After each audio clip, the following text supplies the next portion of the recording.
Yesus Kristus, kami sungguh mengucap syukur atas anugerah-Mu, kesempatan yang indah yang Tuhan beri dalam hidup kami.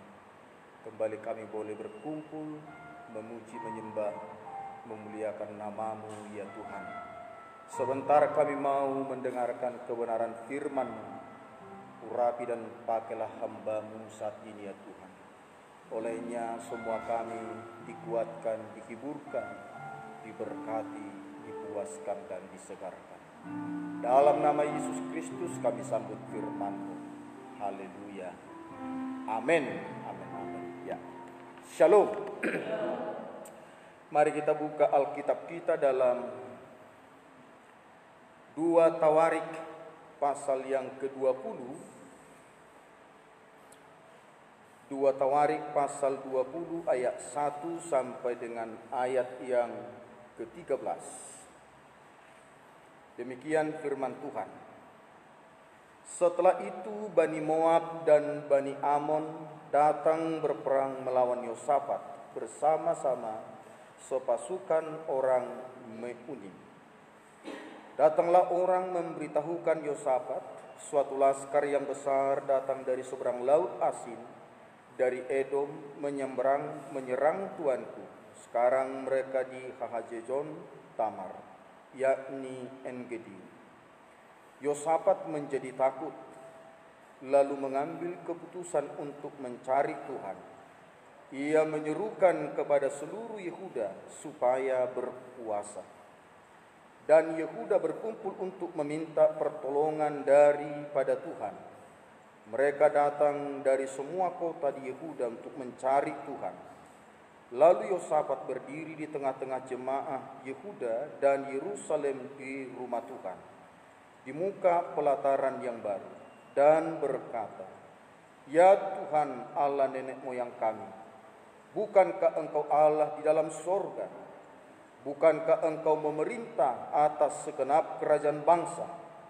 Kuasa dan keperkasaan ada di dalam tangan-Mu, sehingga tidak ada orang yang dapat bertahan melawan Engkau. Bukankah Engkau Allah kami yang menghalau penduduk tanah ini dari depan umat-Mu Israel, dan memberikannya kepada keturunan Abraham sahabat-Mu itu untuk selama-lamanya? Lalu mereka mendiami tanah itu dan mendirikan bagi-Mu tempat kudus untuk nama-Mu. Kata mereka, bila suatu malapetaka menimpa kami, yakni pedang, penghukuman, penyakit, sampar, atau kelaparan, kami akan berdiri di muka rumah ini di hadapan-Mu, karena nama-Mu tinggal di dalam rumah ini, dan kami akan berseru kepada-Mu di dalam kesesakan kami, sampai Engkau mendengar dan menyelamatkan kami. Sekarang lihatlah Bani Amon dan Moab dan orang-orang dari pegunungan Seir ini.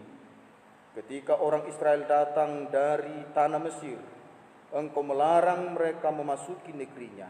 Oleh sebab itu mereka menjauhinya dan tidak memusnahkannya. Lihatlah, sebagai pembalasan mereka datang mengusir kami dari tanah milik yang telah Engkau wariskan kepada kami. Ya Allah kami, tidakkah Engkau akan menghukum mereka? Karena kami tidak mempunyai kekuatan untuk menghadapi laskar yang besar ini, yang datang menyerang kami. Kami tidak tahu apa yang harus kami lakukan, tetapi mata kami tertuju kepadamu. Sementara itu seluruh Yehuda berdiri di hadapan Tuhan, juga segenap keluarga mereka dengan istri dan anak-anak mereka. Nah, jemaat yang dikasihi oleh Tuhan Yesus Kristus, apa yang dialami oleh Yosafat bersama dengan bangsa Israel, bangsa Yehuda, di mana pada waktu itu ada dua bangsa yang besar, yaitu Moab dan Amon, sedang bersepakat untuk menyerang bangsa Israel di bawah pemerintahan dari Raja Yosafat. Raja Yosafat melihat kepada diri dan bangsa yang dia pimpin, dan dia mulai melihat dua bangsa, Bani Amon dan Bani Moab ini, bangsa yang sangat besar, bangsa yang begitu kuat, Sehingga mulai ada rasa takut di dalam diri Raja Yosafat. Rasa takut ini adalah manusiawi. Sama seperti kita hari-hari ini, kita mengalami rasa takut karena serangan daripada virus corona COVID-19. Karena kita melihat dan menyaksikan begitu banyaknya orang yang meninggal.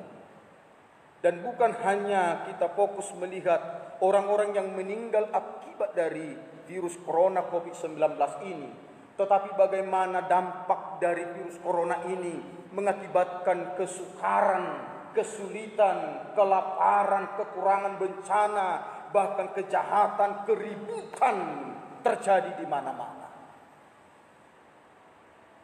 Nah, untuk itu jemaat yang terkasih dalam Tuhan Yesus Kristus, rasa takut itu adalah manusiawi, tapi jangan sampai rasa takut itu membuat kita menjadi tidak berdaya.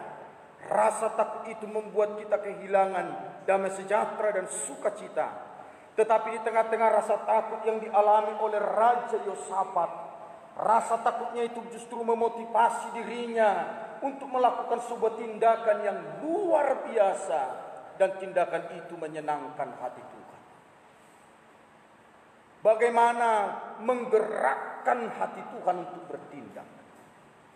Jemaat Tuhan, bagaimana Tuhan digerakkan oleh hidup kita, sehingga Tuhan bertindak menolong kita.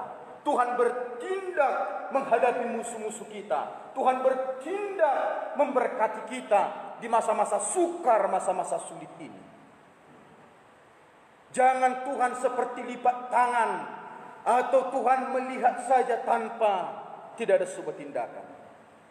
Kita melihat dari ayat yang berikutnya bagaimana Tuhan melakukan tindakan yang sangat luar biasa di saat bangsa itu mulai mereka datang kepada Tuhan.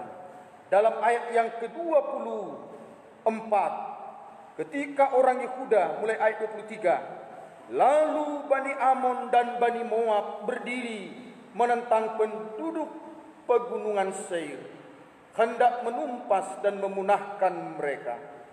Segera sesudah mereka membinasakan penduduk Seir, mereka saling bunuh-membunuh.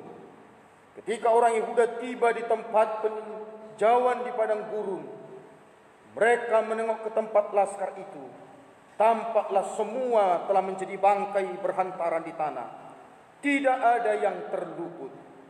Lalu Yosafat dan orang-orangnya turun untuk menjarah barang-barang mereka. Mereka menemukan banyak ternak, harta milik, pakaian dan barang-barang berharga. Yang mereka rampas itu lebih banyak daripada yang dapat dibawa. 3 hari lamanya mereka menjarah barang-barang itu karena begitu banyaknya. Bagaimana Tuhan bertindak, bagaimana bangsa Israel, Yehuda menggerakkan hati Tuhan untuk bertindak menolong mereka. Jadi kita sedang berdoa bagaimana Tuhan bertindak menolong kita di tengah-tengah masa sukar, masa-masa sulit. Bukan hanya bertindak menjauhkan kita dari virus corona COVID-19 ini, supaya kita tidak terkena oleh virus ini dan mengakibatkan kematian. Tetapi bagaimana di tengah-tengah virus corona ini juga kita mengalami berkat yang luar biasa, seperti yang dialami oleh orang Israel. Malah mereka mengalami berkat sampai 3 hari mereka menjarah. Karena banyaknya harta kekayaan yang ditinggalkan oleh Bani Amon dan Moab. 3 hari mereka menjarah. Saya tidak bisa bayangkan 3 hari menjarah. Karena kalau kata menjarah itu, mereka menggunakan tenaga, perhatian, konsentrasi penuh bagaimana mengambil barang-barang milik daripada Bani Amon dan Bani Moab ini 3 hari. Ibaratnya seperti ini, kalau ada sesuatu berkat yang Tuhan kirim di halaman gereja kita ini. Katakanlah ada 100 ton beras yang sudah dibuat per 10 kilo. Ada mungkin Indomie 10.000 kotak. Ada telur 1.000 papan. Lalu diletakkanlah di depan gereja kita ini. Pak Gembala kasih pengumuman, mari seluruh jemaat ambillah sebanyak-banyaknya. Maka Pak Gembala pun pasti juga terlibat di dalamnya, menggerakkan Ibu Gembala, si Teresa, si Tasya, si Epafras. Mari kita mengambil berkat Tuhan ini. Opus Sindi Boru pun pasti menggerakkan Opus Sindi Doli, Sirio dan lain-lainnya. Mari kita ambil berkat Tuhan ini. Kira-kira 1 jam habis enggak kira-kira? Tuntas enggak berkat itu? Tuntas. Siapa langsung ambil 100 kotak. Ya. Bayangkan 1 jam saja bisa habis. Bagaimana kalau sampai 3 hari 3 malam mengambil berkat terus? Saya tidak bisa bayangkan betapa banyaknya berkat Tuhan itu. Mungkin tidak ada rumah yang tidak penuh dengan berkat. Sampai susah di mana tidur. Karena semua sudah penuh dengan berkat. Mungkin sampai tidur di luar lah. Berkatnya masuk di rumah. Nah, jemaat yang terkasih, bagaimana hal ini bisa terjadi? Ini tidak terjadi kebetulan. Ini tidak terjadi dengan sendirinya. Tetapi apa yang dilakukan oleh Yosafat bersama dengan orang Israel? Yang pertama yang dilakukan oleh mereka, katakan bahwa Yosafat telah mengambil keputusan untuk mencari Tuhan. Jadi bagaimana hal itu tadi bisa terjadi? Bangsa Moab dan bangsa Amon saling bunuh-bunuhan. Itu tidak terjadi kebetulan. Itu tidak terjadi karena sendirinya. Tapi karena Tuhanlah yang membuat itu. Bagaimana mereka bisa menjarah milik Bani Amon dan Bani Moab. Sampai 3 hari mereka menjarah barang-barang itu. Itu juga tidak terjadi secara kebetulan. Tapi karena Tuhanlah yang melakukan itu. Rindukah jemaat Tuhan virus corona, bunuh-bunuhan dengan COVID-19? Ya, rindu enggak jemaat Tuhan melihat virus corona datang bukan menyerang manusia, bukan menyerang jemaat Tuhan, tapi virus corona menyerang COVID-19. Mereka saudara kandung. Mereka lah yang bunuh-bunuhan seperti Bani Amon bunuh-bunuhan dengan Bani Amon. Yang pertama tadi mencari Tuhan. Jadi jemaat Tuhan ada 2 tipe jemaat Tuhan menghadapi masa sukar. Pertama bisa putus asa. Sudahlah, disebut ibadah di rumah-rumah, ya kita tidur sajalah. Toh gembala tidak tahu ini.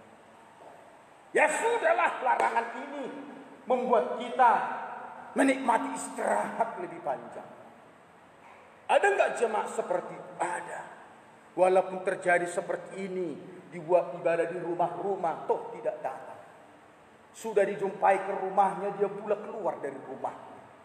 Tapi ada jemaat yang di saat-saat seperti situasi seperti ini, dia sudah setia, makin setia. Dia sudah cari Tuhan, makin mencari Tuhan.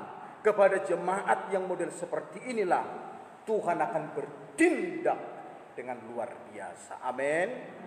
Amin. Jadi jangan pernah kita berpikir Tuhan bertindak tanpa ada sesuatu yang menggerakkan. Tuhan bertindak karena ada sesuatu yang menggerakkan. Apa yang menggerakkan? Umat Tuhan mencari Dia. Siapa di sini jemaat Tuhan yang pernah kehilangan barang atau milik yang dia punya? Coba angkat tangan. Pernah kehilangan, mungkin emas, pulpen, apa? Coba angkat tangan. Siapa di sini yang pernah kehilangan uang? Jangan takut-takut. Pernah kehilangan? Nah, setelah kita kehilangan, kita cari enggak? Hah? Kita cari enggak? Ya kalau hilang hanya cepet, cari nggak kira-kira? Nggak bisa waktu.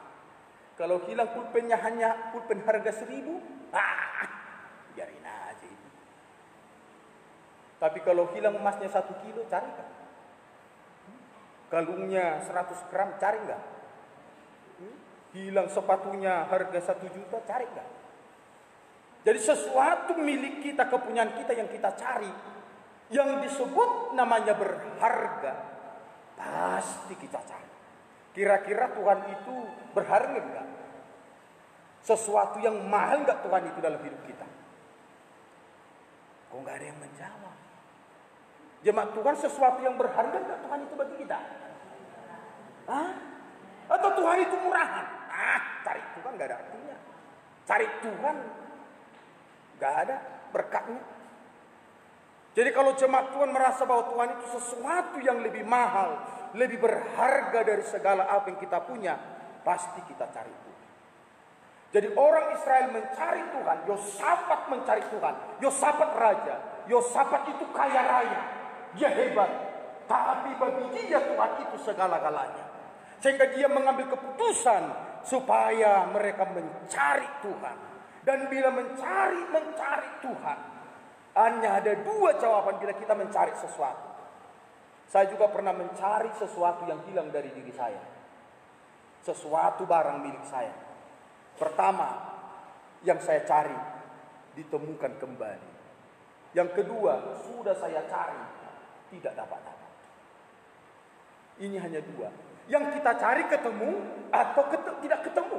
Hanya ini. Tapi kalau semua orang mencari Tuhan, pasti ketemu Tuhan. Hanya itu satu jawabannya. Amin. Jadi setiap orang yang mencari Tuhan pasti ketemu Tuhan, asal mencarinya dengan sungguh-sungguh. Bangsa Israel, Yosafat bersama umat Israel mencari Tuhan bukan main-main, sampai mereka yang pertama berpuasa. Dalam mencari itu ada sebuah pengorbanan.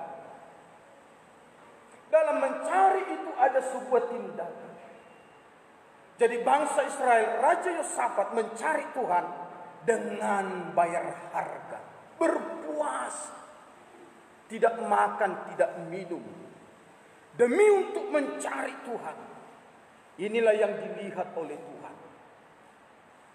Matius 6 ayat 33.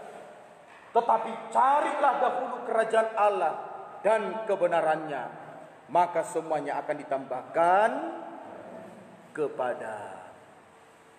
Nyanyian anak sekolah minggu. Cari apa di dalam dunia? Coba nyanyi. Cari apa di dalam dunia? Terus. Tu binasa. Cari Yesus yang penuh cinta. Jadi cari Tuhan. Jemaat, dalam masa-masa seperti ini, mari kita lebih lagi mencari Tuhan. Amin. Amin.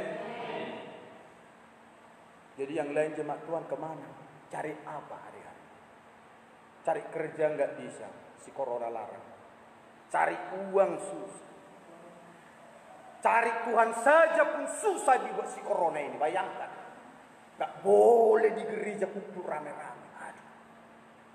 Tapi ini waktunya kita mencari Tuhan secara pribadi, lepas pribadi. Amin. Yang kedua, mari kita perhatikan apa yang dilakukan Yosafat bersama umat Israel. Selain mereka mengambil keputusan mencari Tuhan, Tuhan sangat disenangkan. Di ayat yang ke-12, 2 Tawarik 20 ayat 12. Ya Allah kami, tidakkah engkau akan menghukum mereka? Karena kami tidak mempunyai kekuatan untuk menghadapi laskar yang besar ini, yang datang menyerang kami. Kami tidak tahu apa yang harus kami lakukan, tetapi mata kami tertuju kepada. Yang kedua, yang membuat Tuhan bertindak, yang membuat Tuhan bergerak menolong bangsa Israel. Selain mereka mencari Tuhan, mereka meninggalkan rumah mereka, meninggalkan aktivitas mereka, berkorban dengan tidak makan dan tidak minum demi mencari Tuhan sampai mereka ketemu Tuhan. Yang kedua, mereka berkata, kami tidak punya kekuatan melawan bangsa yang besar. Ini yang menyukakan hati Tuhan. Mengapa Tuhan tergerak dan melakukan tindakan pertolongan yang begitu hebat dan dahsyat? Karena bangsa ini berkata, Tuhan, kami tidak punya kekuatan menghadapi laskar yang besar ini. Ini pertanda bahwa bangsa Israel, Yosafat, tidak mengandalkan kekuatan mereka lagi, tetapi mereka sepenuhnya berharap mengandalkan kekuatan Tuhan. Sebab gimana kita merendahkan hati kita di hadapan Tuhan, maka Tuhan akan meninggikan kita. Di saat kita berserah mengangkat tangan, maka Tuhan akan turun tangan. Jadi kita nggak boleh berlipat tangan merasa santai, tapi Tuhan mau kita mengangkat tangan, tanda berserah. Tuhan, aku tidak mampu, aku tidak sanggup, aku tidak kuat lagi. Disinilah Tuhan disenangkan. Ada banyak orang merasa dirinya masih kuat. Jemaat Tuhan, mungkin ini kita tidak tahu berapa lama lagi kita disuruh berdiam diri di rumah masing-masing. Tapi malam ada berita informasi bahwa daerah kita Tembung ini sudah zona merah katanya. Saya tidak tahu kenapa disebut ini zona merah. Mungkin virus corona sudah mengamuk di daerah ini. Ya. Nah, jemaat terkasih dalam Yesus Kristus, mungkin kita masih punya persediaan, mungkin beras, kita hitung-hitung, kita irit-irit, bisalah 1 bulan lagi. Uang di dompet, kita hitung-hitung, beli telur Indomie, ikan asin, tahu tempe, masih cukuplah mungkin 1 bulan lagi. Sehingga kita mungkin masih santai, belum terasa. Coba kalau tidak ada lagi beras, tidak ada lagi uang, di tabungan pun sudah kosong, padahal besok harus makan. Apa yang kita lakukan? Mau kerja, gak ada pekerjaan masa-masa sekarang ini. Atau nanti lebih parah kalau sempat tutup nanti jualan, ada pun uang yang kita mau beli tidak ada. Ini juga persoalan. Di saat mereka sudah tidak menemukan jalan lagi, seperti Yosafat dan bangsa Israel, kemanakah kita pergi? Kita mau melarikan diri, kita sudah dikepung. Kita hadapi mereka, kita sedikit dan lemah. Tidak ada jalan lain selain hanya berserah kepada Tuhan. Ini yang Tuhan tunggu-tunggu. Selagi kita merasa diri kita mampu, Tuhan akan berdiam diri. Selagi kita merasa kita sanggup, Tuhan lipat tangan seperti ini. Tuhan hanya melihat-lihat dan menonton, tapi Tuhan tidak bergerak untuk menolong kita. Tapi di saat kita sudah angkat tangan, Tuhan, ini yang Tuhan mau. Amin. Sudahkah jemaat Tuhan angkat tangan dan menyerah? Kalau orang dunia di saat masa sukar, apa yang dipikirkan? Bukan mencari Tuhan, bukan angkat tangan. Rumah siapalah kita rampok. Katanya ke perusahaan plaza semua mal-mal sudah tutup. Kapan kita ke sana? Yang dipikirin yang jahat-jahat. Tapi kita anak Tuhan, umat Tuhan, angkatlah tangan. Kalaupun sudah tidak ada beras di rumah, angkatlah kaleng beras, Tuhan.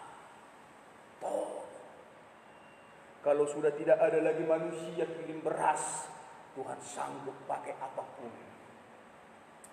Entahkah Tuhan terbangkan beras, itu urusan Tuhan. Yang penting kita berserah.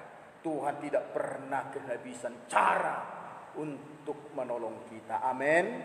Yang ketiga tadi dikatakan ayat 12 tadi.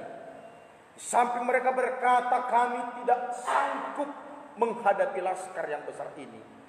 Yang ketiga, apa yang harus kami lakukan? Bertanya kepada Tuhan, apa yang harus kami lakukan? Mengapa kita penting bertanya kepada Tuhan? Supaya kita jangan salah melakukan apapun. Supaya kita lakukan itu, tindakan kita itu sesuai dengan kehendak Tuhan. Maka bangsa Israel, apa yang kami harus lakukan? Tuhan tuntun mereka lakukan berdoa, berseru-seru kepada Tuhan, percaya kepada Tuhan.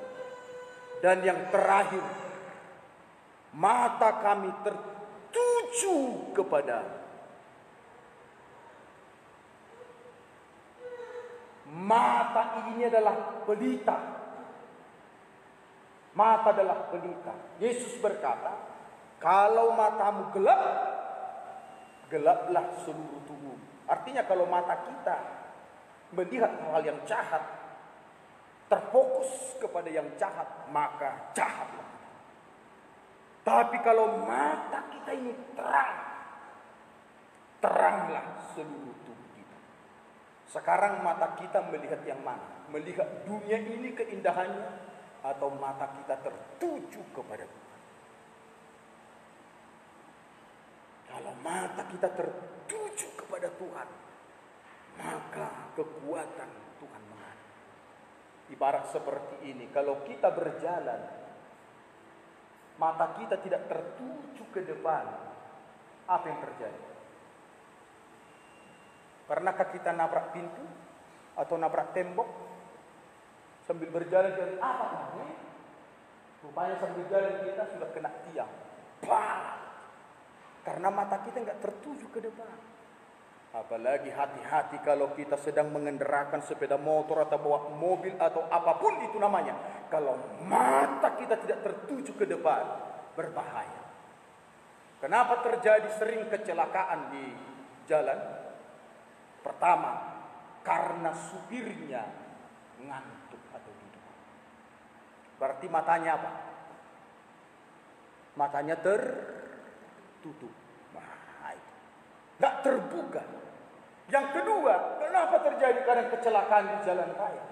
Karena matanya melihat ke kiri dan ke kanan. Bayangkan. Sambil nyetirnya lihat begini. Bung! Tabrak.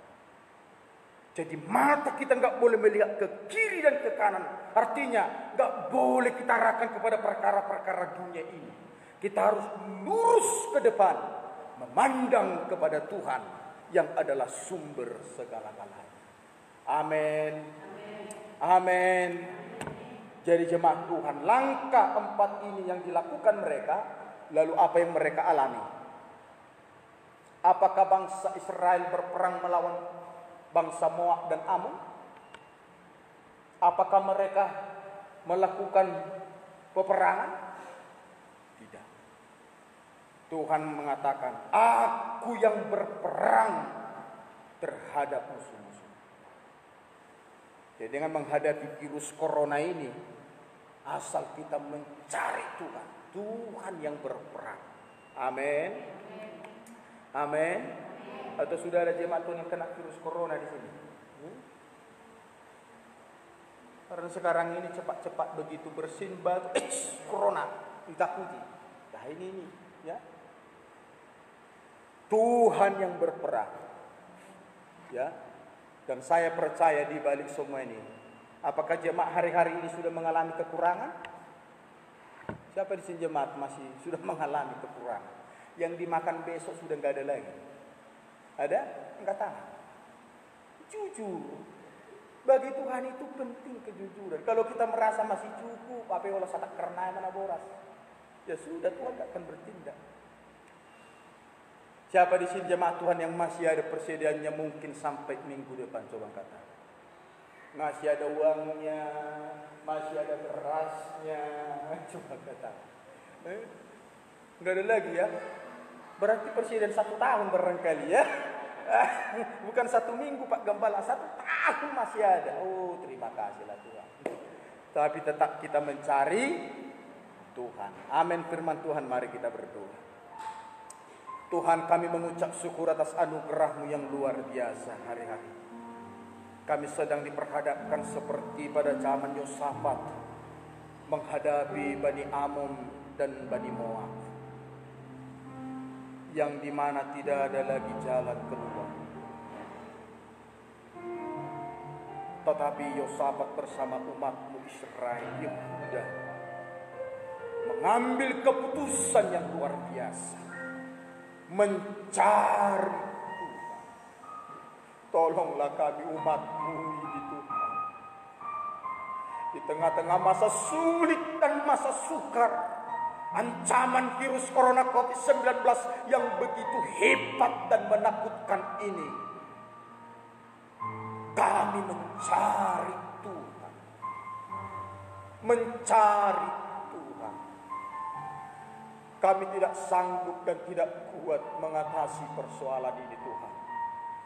Kami mengandalkan-Mu sepenuhnya. Dan mata kami tertuju kepada-Mu Bapa. Hanya Engkaulah pengharapan pertolongan kami. Engkau yang kami percaya. Dalam nama Tuhan Yesus Kristus, kami berdoa dan mengucap syukur. Hamba-Mu percaya seperti yang dialami oleh Yosafat bersama umat Israel akan kami alami hari-hari ini Tuhan. Kami akan melihat musuh virus corona akan dihancurkan ya Tuhan. Dihentikan oleh Tuhan. Tidak menjamah, tidak menyentuh kami umat-Mu. Dan di balik kejadian peristiwa ini ada berkat-berkat yang melimpah-limpah akan mengalir kepada kami. Dalam nama Tuhan Yesus Kristus kami berdoa dan mengucap syukur. Haleluya, haleluya. Amin. Sebentar kita akan masuk perjamuan kudus. Saya undang pelayan perjamuan kudus untuk datang ke depan. Kita bernyanyi salibnya, salibnya selama mulia.